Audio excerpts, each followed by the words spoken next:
আসসালামু আলাইকুম। Barishal dot news থেকে রাত ৯টার শীর্ষ সংবাদ আমি ফারহানা করিম তুলি। প্রথমে সংবাদ শিরোনাম, পরে বিস্তারিত। বরিশাল সিটি কর্পোরেশনের কার্যক্রম স্থবির, বন্ধ উন্নয়ন কাজ। ভোলার বিভিন্ন থানা পরিদর্শনে নৌবাহিনীর কমান্ডার সালমান এফ রহমান ও আনিসুল হকের 10 দিনের রিমান্ড আবেদন। আন্তনগর ট্রেন চালু বৃহস্পতিবার থেকে। বাকি খেয়ে উধাও ছাত্রলীগ নেতাকর্মীরা, চলতো চাঁদাবাজি। প্রবৃত্তি নিষিদ্ধ হলো সকল ধরনের রাজনীতি।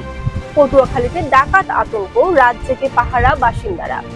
ছাত্র আন্দোলনে নিহতদের স্মরণে কালকিনিতে বিএনপির শোক র্যালি।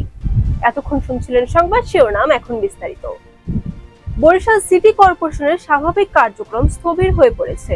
অন্তত 20 জন কাউন্সিলর এলাকায় নেই। এ অবস্থায় নগর ভবনের কর্মকর্তা কর্মচারী বৃন্দর মধ্যে শুরু হয়েছে দলাদলি। অনেক কর্মচারী ইচ্ছা মাফিক অফিসে আসছেন যাচ্ছেন, ফলে এক ধরনের বিশৃঙ্খলা দেখা দিয়েছে। ভোলার বিভিন্ন থানার পুলিশি কার্যক্রম পরিদর্শন করেছেন নৌবাহিনীর কন্টিনজেন্ট কমান্ডার আব্দুল আল মামুন। মঙ্গলবার তিনি থানাগুলো পরিদর্শন করেন। পরে বেলা 11টার দিকে পুলিশ সুপার কার্যালয়ের হল রুমে সাংবাদিকতার সঙ্গে মতবিনিময় করেন। সাবেক প্রধানমন্ত্রী শেখ হাসিনার বেসরকারি শিল্প ও বিনিয়োগ বিষয়ক উপদেষ্টা সালমান এফ রহমান ও সাবেক আইনমন্ত্রী আনিসুল হককে সায়েন্স ল্যাবে হকার মৃত্যুর ঘটনায় আসামি করা হয়েছে।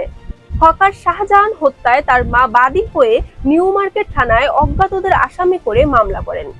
বৃহস্পতিবার থেকে সারা দেশে আন্তনগর ট্রেন চলাচল শুরু হচ্ছে।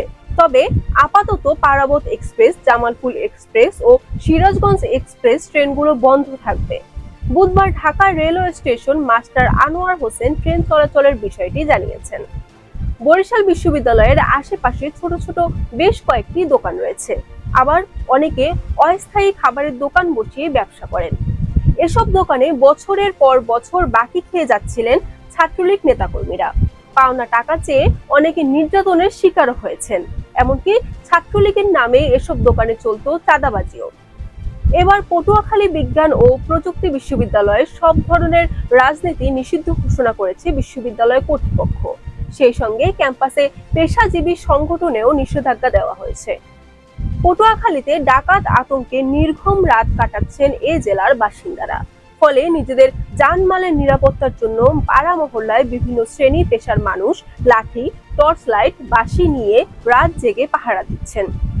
ছাত্র জনতার উপর গুলি চালিয়ে গণহত্যাকারী হাসিনা সহ তার দোসরদের বিচারের দাবিতে এবং আন্দোলনে নিহত ছাত্রদের স্মরণে মাদারীপুরে কালকিনি উপজেলা বিএনপি সহ সকল সহযোগী অঙ্গ সংগঠনের উদ্যোগে শোক র্যালি ও বিক্ষোভ মিছিল অনুষ্ঠিত হয়েছে। Barishal dot news.